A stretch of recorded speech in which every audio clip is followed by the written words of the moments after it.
INdigital is on a mission to improve the 911 industry. Our goal is to create something better to go above and beyond the current standards. Our passion for creating the most advanced, well-designed solutions led to our position as an industry leader in next-gen core services. For the millions of calls processed over our emergency IP networks, to our Text for 911 solution, Texty, to our disaster recovery and backup solution, Mevo, it's easy to see we love what we do. For more information, check us out at www.indigital.net. Rapid Deploy believes that every public safety agency, regardless of size, should have access to the data they need when it matters most. That's why since 2016, our mission has been to reduce emergency response times and improve public safety.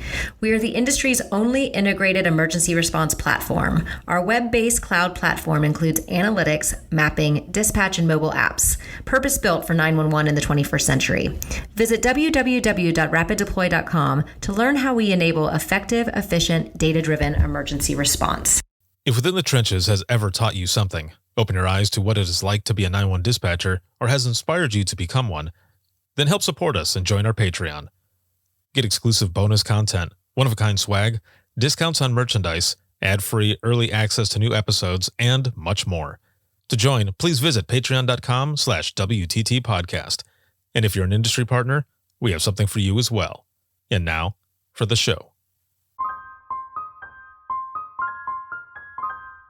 This is Jordan, and you're listening to the Code 7 Podcast Network.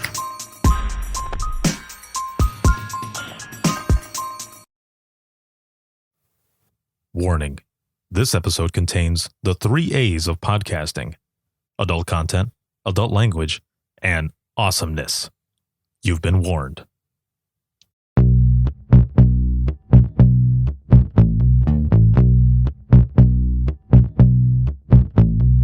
Welcome to Within the Trenches, true stories from the 911 dispatchers who live them.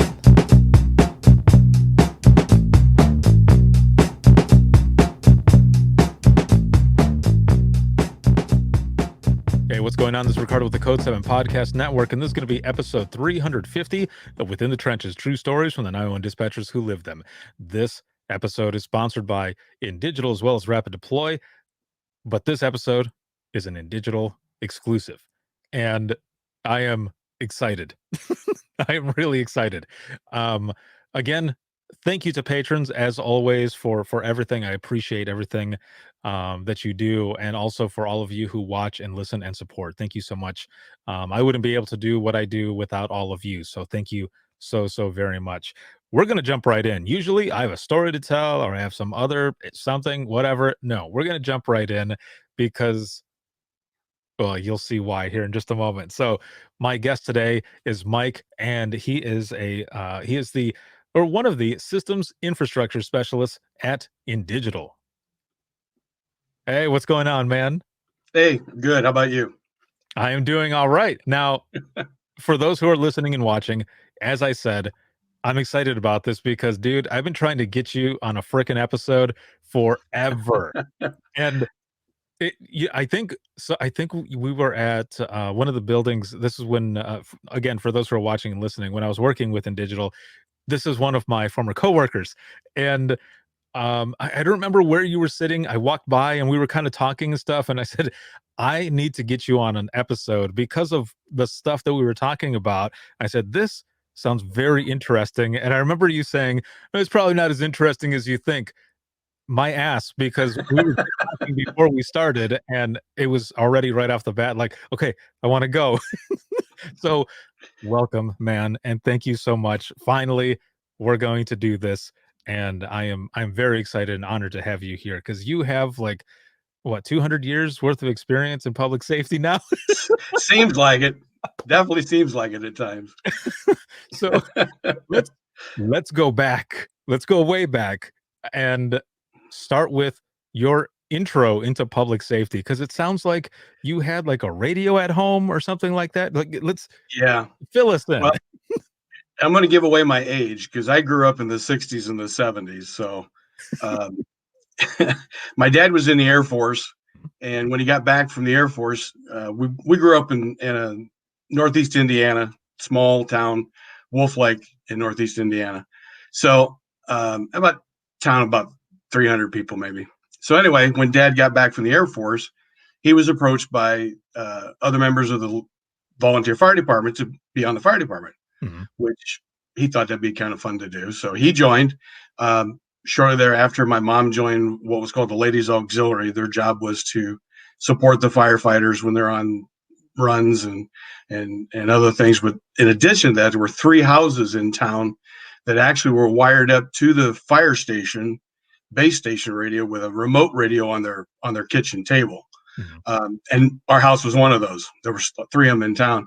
So yes, for about the first 5 years that I can recall from the middle 60s, we had a big radio on our kitchen table that we sat around for dinner and whatnot. It looked like the big radio you see in the background of the Andy Griffith show Yeah. in the office there. That's what I had on our kitchen table. Now, We're talking about the days way before 911. There wasn't 911. There wasn't central dispatch. At the time, I don't even think the sheriff's department had a radio.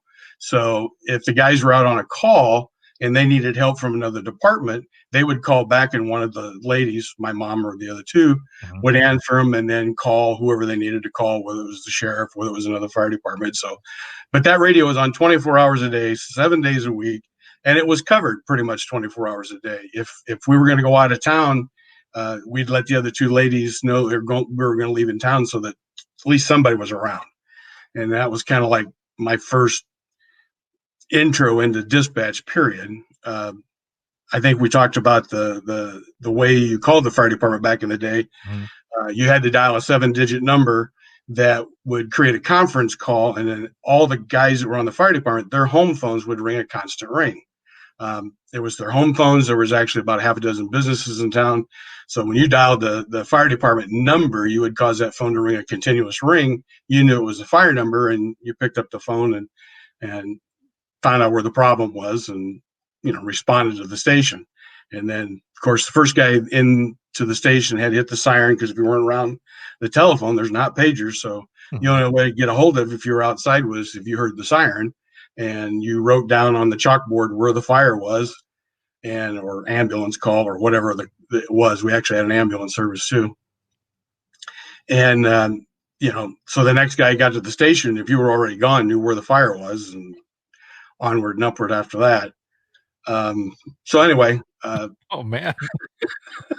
So and okay, so I was gonna ask, so then what was it like for you growing up? Like you said you remember it for as long as you remember, you remembered that being there, but was it just like constant radio traffic? Or here's one thing, um, you have your parents that tell you don't touch that button or don't touch that or not. Did you oh yeah, did you ever play with it? Did you ever play no, with I knew better. all through?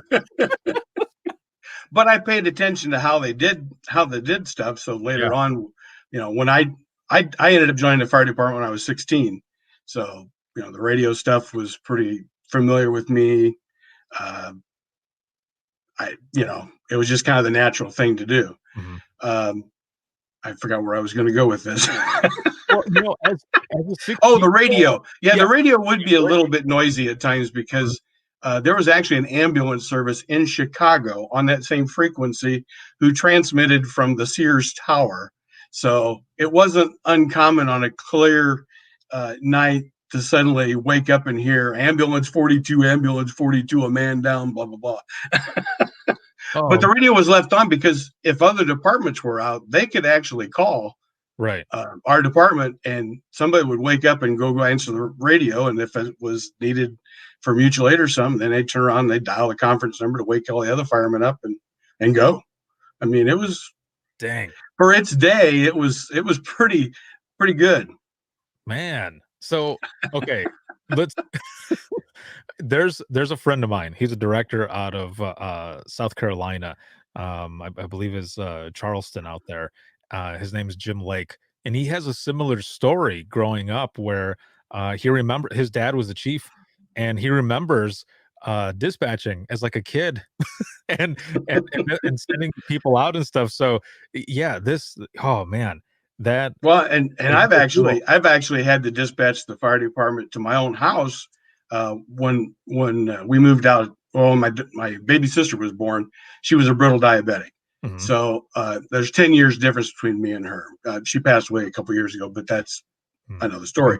Anyway, back in the 70s, they had no idea about diabetes, so everything was new, uh, trial and error, and she would sometimes get sick when I was the only one home babysitting. So it happened frequently where I would just have to dial the fire number, make the phone ring so that I could tell them, hey, I need the ambulance, come pick up my sister, and then we'd take off to Fort Wayne. Wow. So Wow. at a young age, I did actually know how to do a little bit of dispatching, I Yeah, guess. yeah. So, yeah, you were doing this early on and all, and so let's go to, you're 16 years old now. You joined the fire department. What the hell is that even like as a 16-year-old? Like, I'm thinking about my 16-year-old Hmm. and what he does now. Like, he's of course got school, but he's designing and building things on his computer or just hanging out listening to music. Your ass was working for the fire department at 16. So, what is that like for you at 16 going out and yeah, just in general, what was that like? Well, at the cadet program they had at 16, we were supposed to be kind of the gophers. Yeah. You weren't supposed to be put into places of much danger, but Mhm. we did a lot of firefighting back in the day because you had to. There just wasn't Right. anybody else to do it. Um, it just seemed natural to me. My dad had been on the fire department. I'd spent a fair amount of time at the fire station, off and on. I Back when we lived in town, we were only about a block from the fire station, so it was pretty close by. Um, it just seemed natural. Um, in the 70s, they also started the EMS program, the Emergency Medical Services program in Indiana. My dad was one of the first basic life EMTs that got trained, and just a very short time later, just a couple years later, my mom also became an EMT. So they both ran on the ambulance, which was still being dispatched the way the fire department had been up until, like I said, it was sometime in the 80s, I think, when they finally got a paging system. Mhm. Um, then when I turned 18, then I became an EMT. And there was the summer after I had graduated high school, the contractor I worked for, the 70s was bad for everybody. I was laid off. So there for a while, it was my mom and I making all the ambulance runs, Oh, especially through the week when everybody else is at work. And the joke was, oh, here comes Cole's ambulance service. oh, that's funny. Yeah. Dang, man. So, holy crap. Okay, so cadet style, 16, you're doing Hmm. a lot of, firefighting stuff, or as much as you could at that time and what Right. they let you do. Hmm. And at 18, you become an EMT as well. So now, okay, so when I started dispatching, I was 19. And it's not I guess I don't know. I guess I think about some of my I guess my eldest kid, my eldest son is 21, and I think about what it was like for him 18 and 19, and by that age, I already had him. His mom and I already had him, and, I'm managing a store, she's managing a store, and then, we ended up splitting up and stuff, but I ended up going to Florida, and I'm working in dispatch at 19 and taking, all kinds of calls and stuff, and you being out there at the same age, I guess it's way different thinking about my kids and the types of jobs. I mean, I guess situations you end up having to grow up fast and do grown up things pretty fast. And so being an EMT now, what is that like? Especially if people are saying, "Oh, here comes Cole's ambulance." So there's a lot of stuff that you're probably doing, and especially seeing like Hmm. how are you able to just, like, compute and take all of that in? Being around it, I didn't really know much of any different. Mhm, Didn't really think about it till later on.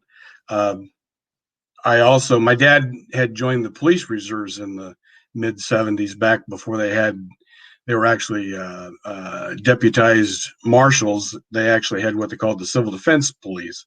mhm. And he was one of the first reserves for that because his intention was when he got back from the service, he wanted to be a state trooper. But unfortunately, the visual requirements they had at that time, without glasses, kept him out. So this was another way that he could kind of fulfill that, and he enjoyed it for a lot of years. And then it kind of went by the wayside.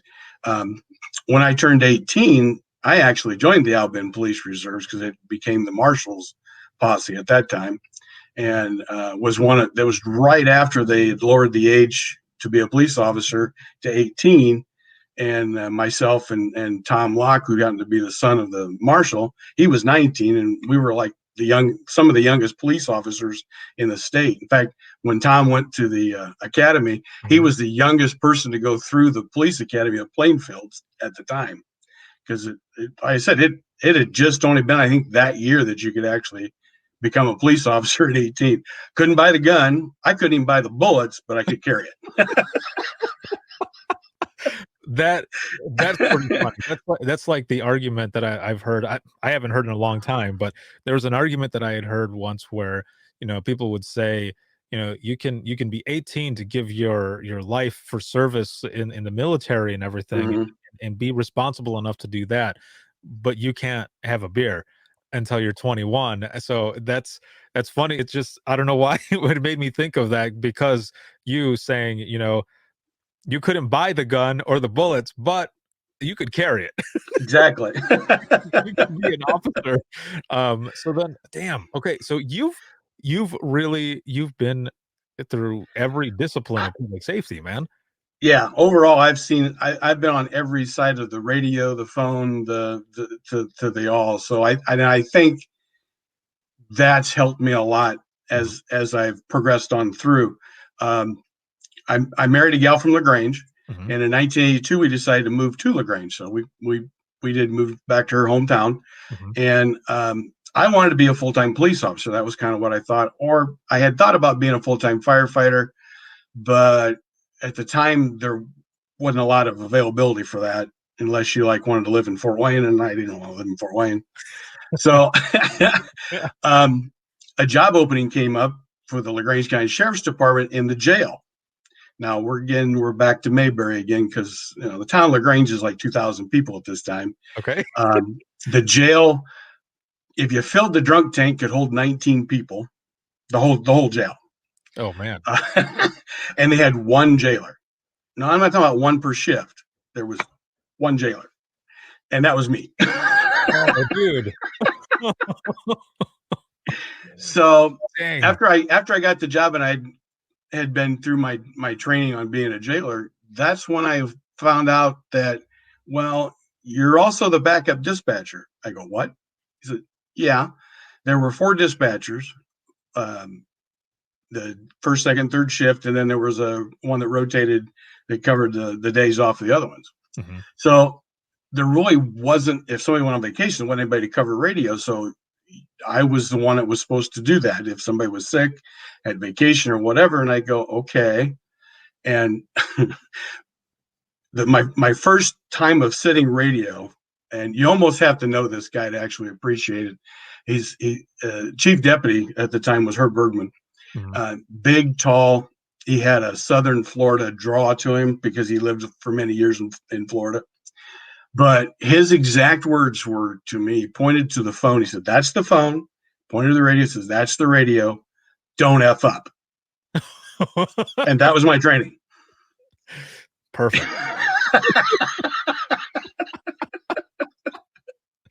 Now, Oh man. granted, back in the day, again, we're talking the pre 911. There was no 911. Right. We dispatched for the LaGrange Fire Department. There was a line that it was still ringing all their phones, but there was a line on the dispatch phone, or yeah, dispatch phone, so you can answer it, and then dispatch the fire department. And we dispatched 3 ambulance, well, 4 if you count strobe, but you had to call them on the phone. But you dispatched 3 ambulances, and there was usually a sheriff's deputy and a state trooper on, and that was pretty much it. Town of Wilkeville had a part-time marshal. Town of Topeka had a part-time marshal, old Red Haggard, but you never heard anything from Red. He just took care of stuff. They called his house. They never called the sheriff's office if they needed him. And the town of LaGrange had 2 full-time police officers, but there's as much coverage you get with just 2 guys. Mhm. So, and there wasn't as much of the stuff that goes on today. Right. Uh, if I dispatched um, a serious call, maybe every other shift, the most serious thing might be a personal injury accident, which that's pretty serious. But they didn't. Things just didn't happen like they are today. I mean, I still listen to the scanner up here, and it just flabbergasts me how things have changed so much. It's like it's the constant go go go, kind of like it was when I went to Fort Wayne. Which I'm kind of getting ahead of myself there, but um, there was one point that I ended up being in dispatch full time for LaGrange, and Mhm. again, that was by accident as well. Um, I was a silly young person and was out on the dunes, the Indiana dunes, in the summertime Uh-huh. with my wife and enjoying a great day, and thought of putting sunscreen on everything but my feet. So I got laid up with severe sunburn of the feet and couldn't walk in the jail. Yeah. Well, it just so happens that a dispatcher quit. The third shift dispatcher left kind of abruptly, and they were needing somebody to come in and cover. And I said, well, if you don't mind me putting my feet on the desk, I can dispatch with my feet up. And that's how I ended up being full-time dispatch at LaGrange County. What the hell? What are the odds? it, I'm telling you, the truth Oh, is stranger than fiction at times. So I did that again. Like I said, overall, I worked at the sheriff's department from 82 to 84. mhm. And of course, you know that public safety jobs never paid much. Well, in rural counties, they really didn't pay much. I bet. Uh, when I got the jail job, I was making $10,115 a year. Wow. When I went to dispatch, I got a $300 raise, $10,415. Dang. And you work 6 days on and 2 days off. What? How many Yeah, hours? it was a lot. I don't know. It was 6 days on, 2 days off. Yeah, it was long. I would hope the cost of living then at least did it balance out? Well, it was just barely above the food stamp line, I think. Because Dang. that's just the way it was. And they've really improved a lot Right. in the last several years. But back then they didn't think much of it, you know, for the wages. So I had actually left and went to work for a company here in town. It was Sealed Power Company. Was there for a couple of years, and then they told us, oh well, everybody that just got hired in the last 2 years, you're gone. So I went back and kind of begged if I could come back to the sheriff's department, and I didn't have to beg. They said, oh please come now. Can you start today? We need you. Okay. Yeah. So I worked again for 2 more years there at sheriff's department. And one of the things I did and uh, was I wanted to learn. Right. There's the phone, there's the radio, don't screw up. It didn't really seem to go very far from me. So I would visit other agencies just to see how they did things. I went to Elkhart County. Um, I think I even went to Kosciuszko County just to see how they did things. But I happened to find out that you could actually take a tour of the dispatch center in Fort Wayne. So I called and said, hey, can I come down and see how this all works? So I did. They gave me a tour of the place. And before I left, uh, the gal that was sitting at the front desk says, hey, you interested in a job here? And I go, nah, I don't want to move to Fort Wayne. There's no way. Yeah. And she says, oh no, they've changed it. You don't have to move down here. You can stay where you're at and drive down here. And then she wrote down what the salary was, and it was like, holy crap, it was way more than I was making in LaGrange County.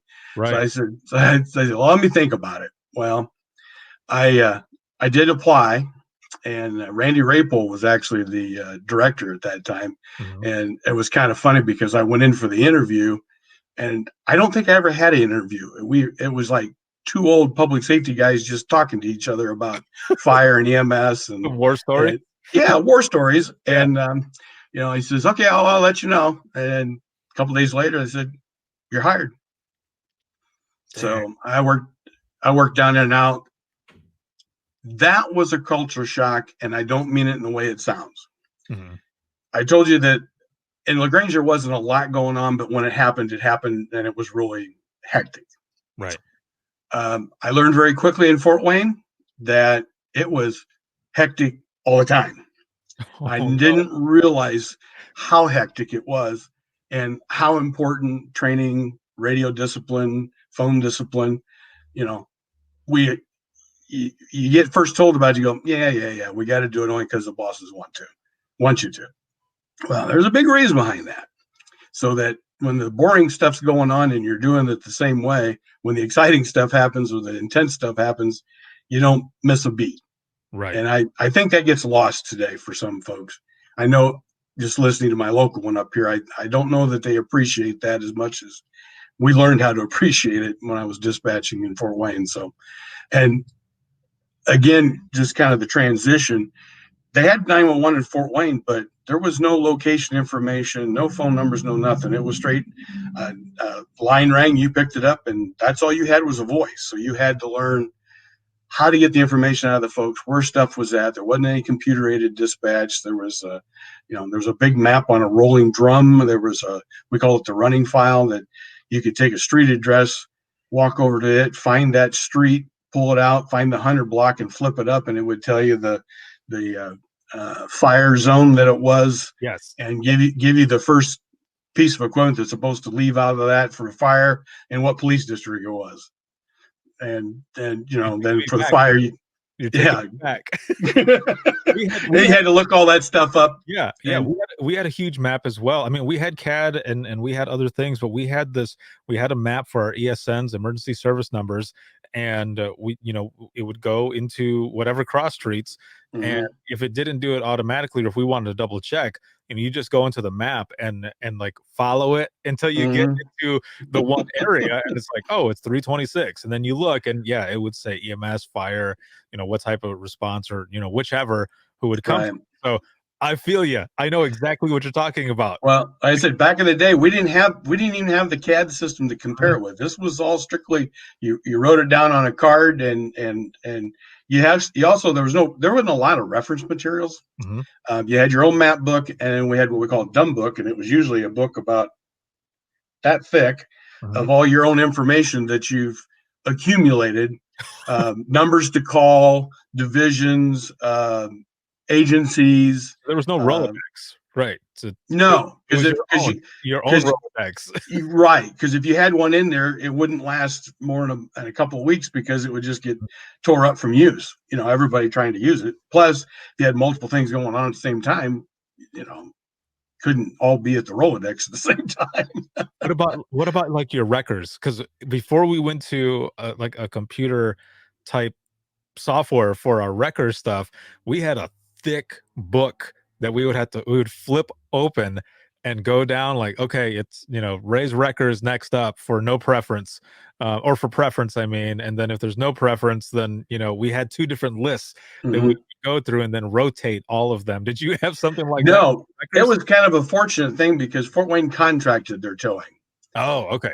So there was Kelly Wrecker on the north side and Allen County Towing on the south side, and their dispatcher actually had a radio in their dispatch office.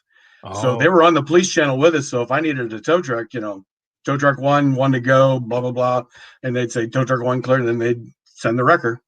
that's So pretty that awesome. was nice. Yeah, Yeah, that was nice. saves a lot of time to do it that way instead of put Right. on hold or go to, for us, our NCIC running records and all the other stuff, license and plates. In Michigan, it was called lean. So Hmm. we would tell one of the officers would say, "Go to lean and stand by," and you always knew when they would just click that they were pissed off that they have to go to lean and stand by. And Hmm. sometimes they would send a message and they'd say, "Are you effing with me, man?" I'm like, "No, dude. Like, you have no idea how many calls there are going in here right now. Plus, I got to get your wrecker. I mean, Hmm. I can give you the phone number and you can call them really quick and give me the information." And then they'd say, "No, I'll wait." I'm like, "Okay, well, be patient with me." There's a Well, lot of things going on. and in those days, the way we were set up was there were four VHF channels. Mhm. Channel one was what you would refer to as lean. It was the info channel. Yeah, If it was anything other than getting the control number timeout or more information on your exact call, they went over there. That's where they ran their plates and all that stuff. And yeah. then channel two is the south half of the city of Fort Wayne. Channel 3 was the north half of the city of Fort Wayne, and Channel 4 was the detective bureau and car-to-car traffic. Two guys want to talk to each other, they would go through the dispatches. 42, I'd like clearance to 31 on Channel 4, and you would just say 31 Channel 4, and they'd go over there. It was really nice discipline. Yeah. So that kind of stuff was all done. The plate running and warrant checks and stuff like that was all done on that channel. And then we had a fire dispatcher and a supervisor. For the minimum manpower was 5. The schedule was set up so there were 6 people in a room, and the 6th person was strictly 911 and giving other people breaks, or whatever needs to be done is kind of the fill in. Or if you had the 6th person and somebody wanted to take a PTO day, then that's how you accomplished it. Otherwise you couldn't take time off. Right. If it didn't have minimum manpower, you couldn't take it off. I don't know how many people they got now. The last time I was up to Allen County, I was helping your brother on something. Yeah. And and it's this huge room, and I'm remembering back to the small little room we had in the basement, that you couldn't leave no matter what. I actually dispatched a full go to the city county building because we could see smoke in one of the cameras in the hallway outside of dispatch. Oh, no way. And we didn't leave. We couldn't leave. That is crazy right there. It ended up being a ballast right next to the camera that actually burned a ballast out of the light, but we didn't know because when you opened up the door and looked out there was a little bit of a haze, but we just closed the door and said, okay, come help, boys. Oh, wow. Yeah, that basement area. So when I first started working with INdigital, myself and Lori, we were over there training all of their dispatchers on their call handling equipment, as well as their texting and all that other stuff. At that time, their center was still down in the basement, and they had different spots split up and everything. They were just switching and cutting over to everything that was up on I think the 6th floor now is maybe, I don't know, that somewhere. Do they still have the big glass wall between the county and the city? They actually ended up taking the glass out. Yeah, Okay. Yeah. Well, you saw how big that was. Mhm. That was after they remodeled it. The original room was about a quarter of that, because they took out our locker room area, they took out the front office area to expand it out towards the hallway to have that much room you had there. We were in a very small area, which is also leads to another funny story. It was just before I left. They were remodeling that, so they moved us out to old Fire Station 13 at Coliseum in Parnell. And they revamped what was the old bunk room for the fire station with some tables and countertops to dispatch out of. We had a mobile radio sitting in front of us and a telephone, and the 911. Of course, it was computerized by then, but it was a PC that set up on a shelf behind where you were at. So all you had was just basically the keyboard, and you could see the screen. And that was our dispatch center. It was not fun.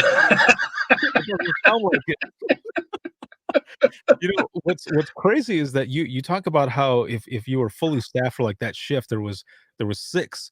And when I went over there, and we were training and stuff, I remember there were 80 consoles and about 24 on at a time. So to hear you talk about that and think about what it was like when I was over there training their dispatchers and call takers on the equipment and such, a lot has changed. Yeah, I wish I had pictures of the old center, because it for its day it was good sized. Yeah. And we were really pretty close together. We could have conversations, but just enough. It was kind of in a more of an L shape or a J shape, because it went straight down to one side, and then there was a little corner extra console that you could use, but it would interfere with everybody because you're right on top of each other. Yeah. And then there was a little bit of space. Then there was the 2 fire consoles, the main one, and then it kind of made a the other end, of the very end of a J was the secondary one, and then the supervisor sat straight behind that, so they could kind of see everything, and you could hear everything that was going on Yeah. without much trouble. And like I said, the last time I was up there, you could stand up and yell. I don't think anybody could hear you on the other side of the room. Holy cow. It's big up there. Yeah, yeah, no, it definitely is. And so okay, for you specifically then, being in dispatch and all, when you go over there, like, do you remember any of your early calls that you had taken, or even, some that, have kind of stuck with you? Because there's Well, a lot of years of dispatching there. yeah, I actually was digging through my desk here recently. I found some old cassettes that I was given of some calls of that I either got accommodated for, or were just things for me to have, Mhm. so I could remember them or whatever. I'd gotten Yeah. a couple of accommodations for break-ins in progress. We had one. It was one of my first ones. Well, actually, let me back up a little bit, because we were talking about off air here, Yeah. that I've kind of seen the whole progression. When I started in Fort Wayne City, again, there wasn't anything other than just a voice on the other end of the line. Mhm. And Judy Parasot was one of my trainers. Um, she had taken a 911 call, and all we could hear was this woman just getting the snot beat out of her. And in fact, I think even Judy says on the recording, she actually says, "This woman's getting the shit beat out of her, and I have no idea where she's at." Well, that was one of the things they used to try to push to get the enhanced 911, so Yeah. that we could get location information. Mhm. Because that I don't even remember the outcome of that particular call, but it was frustrating, because you could hear someone was just getting wailed on pretty hard, woman screaming, carrying on, but wasn't nothing we could do about it. No location. Yep, Jeez. yep. So then it went from that to, and of course these were all just landlines. That's the only 911 calls that we had, because cell phones were just starting. There wasn't 911 for cell phones. Mhm. And then we got where they put a little box in there that we could get a phone number that we could actually look up on a reverse directory to see where it was at. To later on actually getting similar call screens that would give you the name, address. Um, I'm not sure if it did the ESN stuff yet or not, Mhm. but eventually did. And then, of course, when cellular 911 started out, it was only for the state police posts. They just put it in there. And then, of course, the cell phones propagated and got busier. The state police go, I don't know that we really need to do all of them. So that's so that's when it went back to the local PSAPs end. But Uh-huh. yeah, I've seen the whole progression. It's from no 911 uh, through what we got now, that's even changing. I can't wait for the new um, location information that's supposedly coming out in the newer versions once the Right. carriers get it all covered. So I have to agree, if you can call for an Uber and he can pull up within 20 feet of you, then 911 should know where you're at too. Yeah, yeah, no, for sure. Yeah, and there's so much with that, people ask that all the time. Like, how come Mm-hmm. they can find me, but you guys can't find me? Why is it so hard? It's like, well, the networks are different. Theirs isn't a private network the way this one is, and there's so much else that goes into it, privacy wise, Right. It's other things. well, plus it's the back end of the cellular network stuff too, because you're talking about GPS locations going out over the internet. That's one thing, but then when the actual call gets sent through the carrier's network, Yeah. they have to be able to harness that information as well. And you know, since I've started in digital, I've been seeing things where that's coming. We're just sounds like to me. I don't know if it's true or not. Just it's still waiting on the carriers. Carriers got to upgrade their stuff, because I think we're ready for it, if I understand the stuff that I've heard over the years here.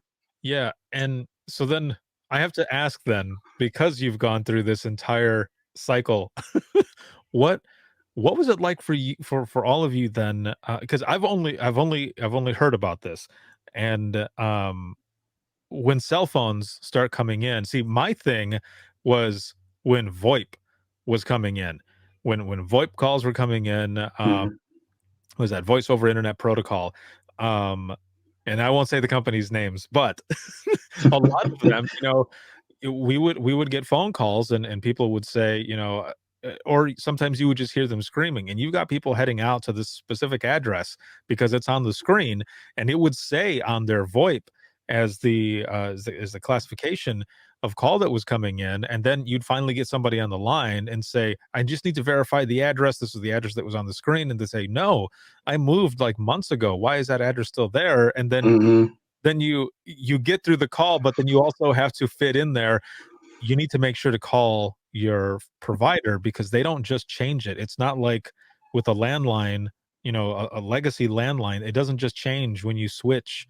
It doesn't work that way. Now you got to take the initiative to tell them, or this happens. So Hmm. then I have to tell the officers because they're almost to the house, and then they have to go like back the direction that they probably were The before. other side of the county, yeah. Right, and they're pissed off, and I'm like, "Dude, it's not my fault. This is a VoIP phone." So, there was a lot of issues when VoIP phones were first coming in and all, and this Yep. was, I don't know, hell, like 2007, 2008, something like that.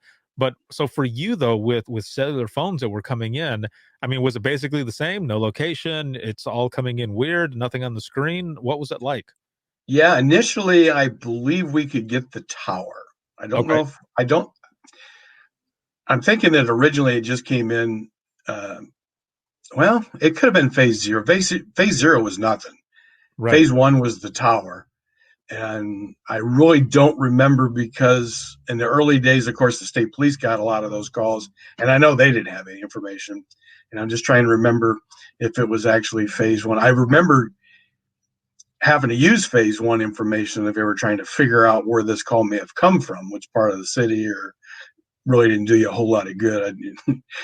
I laugh even today at some of these TV shows where they go, "Oh, let me push this button; it'll triangulate." Blah blah blah blah blah. Right. Yeah, Like, "Oh, there you are. never, Right there." never in the real world.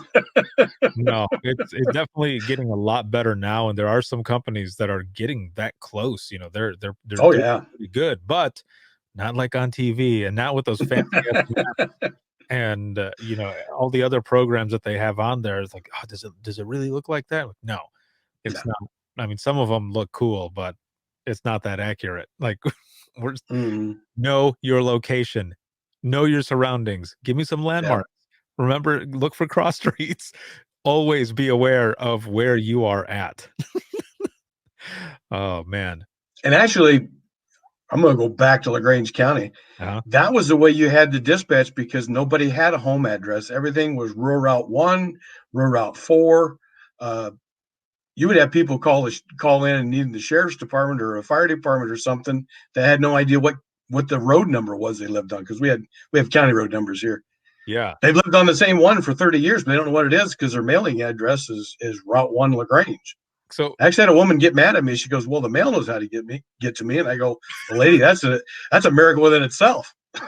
yeah, yeah, yeah, You I have to catch yourself remember. once in a while. You can't really do that." But yeah, I did. I said, "Well, that's a miracle within itself," without even thinking about it. So I said it. Oops. But Oh, yeah, you had to know things like, especially with the Amish. They use landmarks a lot too, even probably still today. yeah. I'm just a mile west of Four Woods Corner. Well, if you didn't know where Four Woods Corner was, it's actually, I believe it's State Road 5 and 400 South in LaGrange County, and there's like no woods on either two or three of those corners now. Oh, wow. Buttermilk Corners was the county line on 5, and that kind of stuff. The old Huff School, Gee. Yeah, the so tavern around the lakes. we did something Where are you similar. from the Lake of the Woods Tavern? Oh yeah, I'm just down and around the curve to the east or something like And, that. and and you had to know those areas. Like for me in the last dispatch center that I was in, we were a central dispatch, and we dispatched for the entire county. And if it Hmm. was on the west side of the county and people said certain things, I knew exactly where it was, what they were looking at. But on the Hmm. east side of the county, nope. We would have to do geo rides and go around and look at, see different places. Most of the places that people would talk about a lot, we would go and we would find it. Like Hmm. the city of Allegan, they have what is called Water Tower Hill because there's a water tower that is on top of a hill. And a lot of times people wouldn't know those cross streets, and they would Hmm. say, I'm right next to Water Tower Hill. I'm like, okay, I know where that's at. I know those cross streets. And then, I can picture it right now in my head, what it looks like. And I would be able to go that way. But sometimes they would say, "Oh, Jeff so and so, right? Well, he lives just down from Bob's Road and Mhm. the chicken stand." And they're like, I don't know. I don't know who that is." Like, "You don't know who Jeff is?" I'm like, "No, I don't know." Well, back in my early days in LaGrange County, that's just what I did. I just took Yeah. the county map and I just would take a township and just drive it. First The of all, it was cheap entertainment because, being young, married, not making a whole lot of money, you didn't go to the movies a lot, so we just would take a ride. Plus, it's a nice county. It's a pretty county out here. We still do that today. Just kind of Yeah. go and ride out through the county just to look at stuff or look at wildlife, just to as a as something to do that doesn't cost a whole lot of money. And I did the same thing in Fort Wayne. That almost got me in trouble a couple of times because um, we were actually at a structure fire that we came across in uh, an apartment complex, and it's like 2 o'clock in the morning. And we kind of stood out like a sore thumb, if you know what I'm saying. So Oh, we decided that maybe we probably ought to go because we were getting some funny looks. Why right. these kids out here? So Yeah. I thought, Yeah. yeah, we better just go.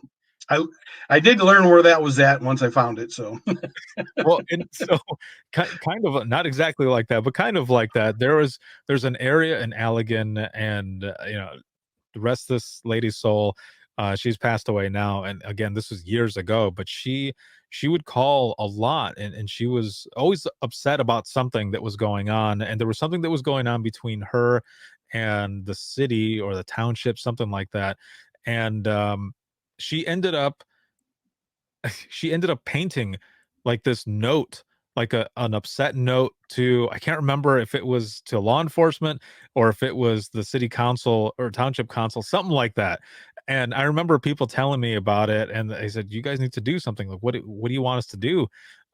Because I think it was her. It might have been her property, is what it was. And we were saying it's her property. She can do what she wants with it. And I had always wanted to see it because we would get so many calls on it. And I did a ride along one night and I said, "Can you take me through, such and such area?" And they're like, "Oh yeah, you want to see the note?" I'm like, "Yeah, I do." And it sure as shit, it's right there on a fence, all painted and Mhm. angry and spicy. And I thought, wow. Uh, But it was also one of those things where I was able to pinpoint certain stuff in that area based on the location of that note on the fence. Mhm. The things you come. Landmarks are a big thing, I'm telling you, Yeah, because still today people don't know their address, but this is true. Yeah, you always gotta tell people, and especially if it's like a babysitter that's there or someone who's visiting Mhm. and something happens where they don't know the address where they're at, think outside the box, get a piece of Right. mail. Try to Look. find a piece of mail or a magazine or Yeah, anything that might have an address on it. There's gotta be something Mhm. somewhere. Look at something that's tacked on the refrigerator, anything like that, or simply go outside Right. of the house and look at the number and tell me where you think you're at. You can get close that way. So, you've got all of these years of experience in public safety in every discipline as well. You've got so many, and you told me you're like, "No, man, I probably don't have anything that's that interesting." All of this has been interesting. Um, now you're in the private sector now. You work for INdigital. Uh, Mhm. you were working you're working in two different places. First, I believe it was first. You were over at the NSOC. Now, what does that stand for? Um, It's network, no, National Service Operations Center. I There you had go. better Yes. stop and think what it was. I had to think about it myself because using NSOC before it Well, was. it had several names. It was just the support Yeah, area, then it was the QRC Quality Resolution Center, and then I think it's been a right. couple other names, but Yeah. basically the troubleshooting area. Right. Yeah. So there's a lot of troubleshooting and everything that goes on there and stuff. So if if something comes up, well, you explain it. You work there. What? Yeah. So it's all Well, just troubleshooting, or what is it that goes on in that? well, it's the customer facing part of the company. Yeah. So if a customer or whether it's the director or dispatcher has an issue, that's who they would contact, and we gather all the information we can and then look into it to see if it's something that can be readily resolved with the training that the NSOC folks have had. If not, then they escalate it to those folks that need to look at it. And if it's a urgent thing, something's down, then that's where they fire off the flare and call everybody in, and Right. we get it addressed right away. Yeah. Hit the panic alarm. Right. Yeah, exactly. So yeah, there's a lot of different things that goes on there. But you ended up moving from that spot, and now you're at a different building in a different position. And you're now a systems infrastructure specialist. So what does that even mean? Like what is it that entails? Because I think you bring a unique perspective to this position, and of course to the company as a whole, because you have worked every single discipline. So if someone is trying to, I don't know, figure something out or wrap their head around, why would you need this, or why would this have to happen this way, you have the experience of all of that public safety has to offer in that service, that you can tell them, well, this exactly is the reason. And I can tell you why. I can give you several examples and go Mhm. from there. I think it's amazing that they have you there, because you bring that experience to the company. So thank you. I try. Well, back when I was in the NSOC, it Mhm. was it was beneficial to be on all sides of it. So I could know what it was like to sit in the chair and have the problem that they're addressing, or when they're trying to describe it, um, especially if they're not a technical person, I can understand it and maybe translate a little bit better. That helped a lot too.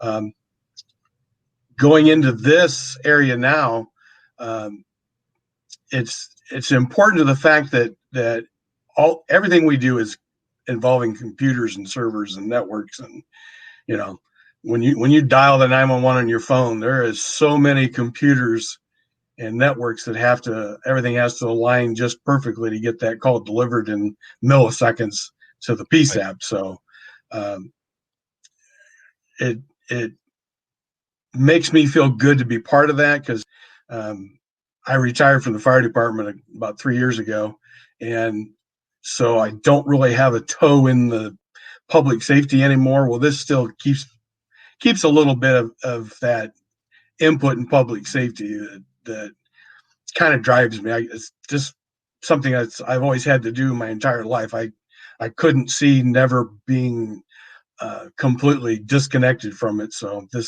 having this job and understanding its importance is helped a lot with that. Um, it's kind of accidental how I got here. Mhm. Um, There I seems to be a lot of we were industry well, pattern, man. yeah. I kind of fall into different things. I don't know what happens, or I get drug into it, one or the other. But um, after I left Fort Wayne City, I went back to LaGrange County as a jailer for a couple of years, and then I talked to a buddy of mine that was the 911 director in Noble County, and was missing the public safety vibe again. I was kind of wanting to get back into dispatch, and they were hiring part-time dispatchers. So I asked him if I could work as a part-time dispatcher, and he goes, well, send in your application and we'll talk about it. And I thought, well, this is kind of strange. Okay. Because I've known the guy for like 30 years. Right. So I sent it in, and they called me in for an interview, and I had an interview with him and the sheriff. Um, and we're sitting there talking, and again, it's not really one of those interviews. It's kind of like it was with Randy Rapole. It was like war stories and whatnot. And the sheriff looks at the 911 director and he goes, what do you think we should ask him? Well, I'm nervous now. Oh, I thought, what are you going to put on me? Well, anyway, they want to know if I'd take the job as a full-time dispatcher. And I really hadn't thought of that, but they presented a pretty good case for it. And turns out it would have been a step up. So then I started doing that. So I was dispatching in Noble County for a while, and they were just starting to get an IT division within the county, because they were going to upgrade uh, computers to a network version of CAD system, and I think this is when I got my first introduction to INdigital. I can't remember the gentlemen that were early on, but they were uh, just starting to build the EZNet up here in the northeast corner of the state, Wow. and Noble County was one of the places they were going to do this work. So I got introduced to them, and the um, the county needed somebody to help the IT director, who was just one man for the entire county, take care of stuff at the sheriff's department. So I was kind of split between dispatch and that, and then a year or so later doing that full time, taking care of all the computers in the jail and the dispatch and whatnot, and working with INdigital on the 911 stuff. And uh, later on, I was there for a total of 5 years. Again, looking for the more money thing, trying to uh, increase, your salary and whatnot. Yeah. I answered an ad for a computer technician for a company called Bradford Scott. Well, I interviewed with a couple of gentlemen with there, explained to them what I did, uh, explained to them that, you know, at that time they were working heavily in Linux systems. I knew enough about Windows to be dangerous, and I told them that, but I'm willing to learn. I think it would be great. Well, they took a chance with me, and I ended up working for that company for 8 years as hardware technician. We did data processing for credit unions. And then a friend of mine that works here, I had learned that he had worked here, and we were kind of talking about it. He goes, "Well, I think you ought to apply here too." So I ended up applying and getting hired and starting off in the NSOC and have enjoyed it ever since. Dang. But I've always been upfront with everybody that when I would interview with them, this is what I know. I understand this may be more, but hey, I'm willing to learn, and I find it very interesting because things. The one thing in this field is it it never stops. The changes. The only thing constant is the constant changing, and I've enjoyed it. It sounds like it. Like I said, man, there's 200 years worth of public safety. I mean, I know it sounds even scarier when I say it out loud.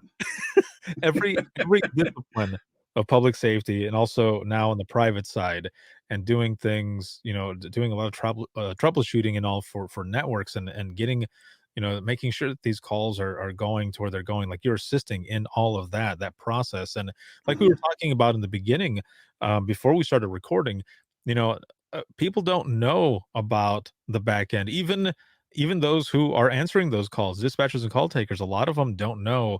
Um, because and I was one of those too. I was one of those, like a lot of people, and you probably might have been the same way.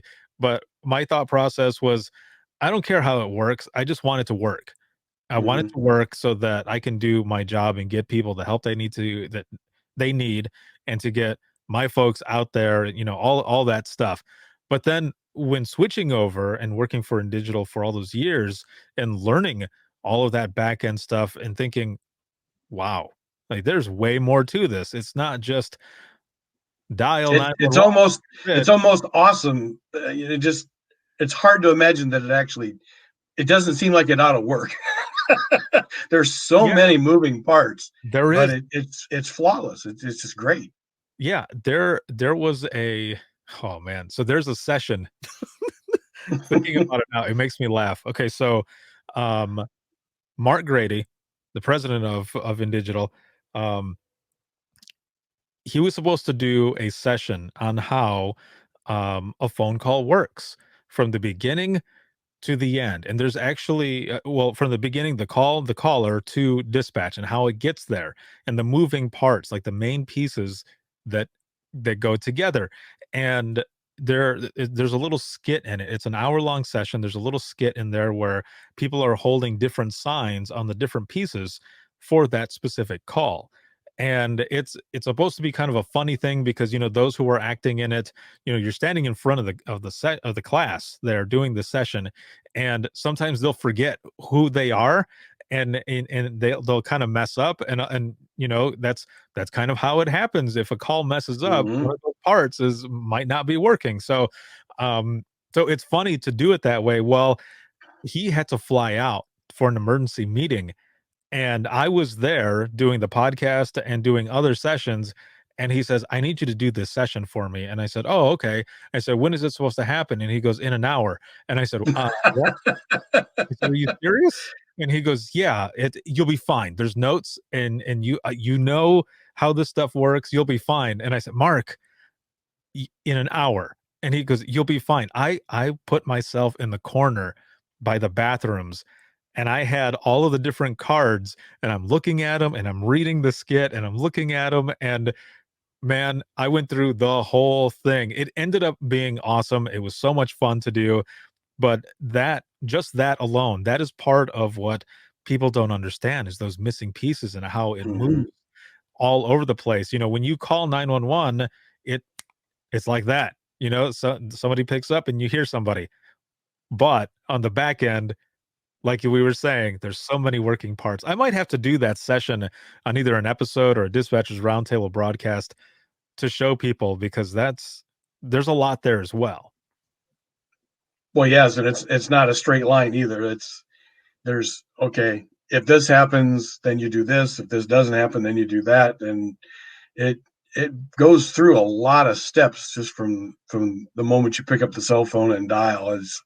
It's still fascinating to me when some of the work I have to do requires test 911 calls, and just watching it process through the system while I'm doing it, just like it's just awe striking. So Yeah. Yeah. No, for real. That is something else. And as we go into the wrap up of this episode, this has been awesome. Again, I am so happy that I finally was able to get you on this. I knew that you would have that you would have a story there just based on some of the stuff that we talked about when we were working together. I don't know, it was a couple years ago that we were talking and we yeah, it was quite a while ago. started it up there. What here's the last question for you. What are your thoughts on where 911 is going? Like, what do you think the future holds? There's so many things that we see coming. Location accuracy. When Google Glass came out, I saw a promo video where they showed a dispatcher seeing what was going on, and I thought, wow, that'll be interesting. Yeah, Google Glass never did that's the anything. most exciting part. I think is going to be in the future of this is, um, you know, somebody says, "I don't know where I'm at."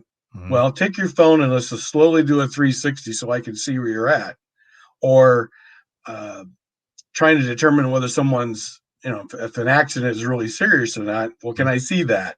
Or being able, the other parts of that is not only the dispatcher is now they're getting technology developed to where the police officers in the field will be able to see what the caller is seeing. You know, if you got a prowler outside the house and they got their phone camera where they can actually show you the where the prowler's at. There's just stuff like that. It's mind blowing. It's just it's one step away from uh, beam me up, Scotty, or teleporting. Yeah, yeah. There's so much coming, and I am excited. I'm very I am excited too. to see how everything ends up playing out in the future. And well, not even that far in the future. Like there's stuff that's already happening now, man, and that is fascinating as well. Um, Thank you again so much for being on, man. This has been awesome. It has been a Well, pleasure, thank you for having me. and just to hear your history, your story, and yeah, from the beginning till now. It's a long journey, but it has been, from what it sounds like, a very eventful and resourceful. And man, it's in your blood. You're in it, and that's awesome. Thank you for everything, for what you've done, Thank you. continue to do in public safety. I will be right back with you here. For those who are watching, if you have any comments, questions, or you want to be a guest on the show, you can email us, and that'll be wttpodcast@gmail.com. Let me throw that up here really quick. Once again, wttpodcast@gmail.com. You can follow us on Twitter. That is going to be at 911 Podcast. You can like us on Facebook. That is facebook.com/within the trenches podcast. This episode has been an INdigital exclusive and also sponsored by INdigital and Rapid Deploy. And this show will always be free, but if you are looking for any bonus content, behind the scenes series, singing badly in my car, the early episode releases ad free, as well as discounts to the store, swag, t-shirts, all types of stuff like that. Check us out on patreon.com/WTT podcast. Again, I wouldn't be able to do this without patrons, sponsors, and all of you who watch, listen, and support. So thank you so much. I appreciate it more than you know. This video episode can be seen on Facebook as well as YouTube. And then the audio portion of this for Within the Trenches podcast, the flagship show of the Code 7 Podcast Network, can be heard 24/7 on Apple Podcasts, iHeartRadio, Spotify, your favorite podcasting app, and withinthetrenches.net. Have a good one, everyone.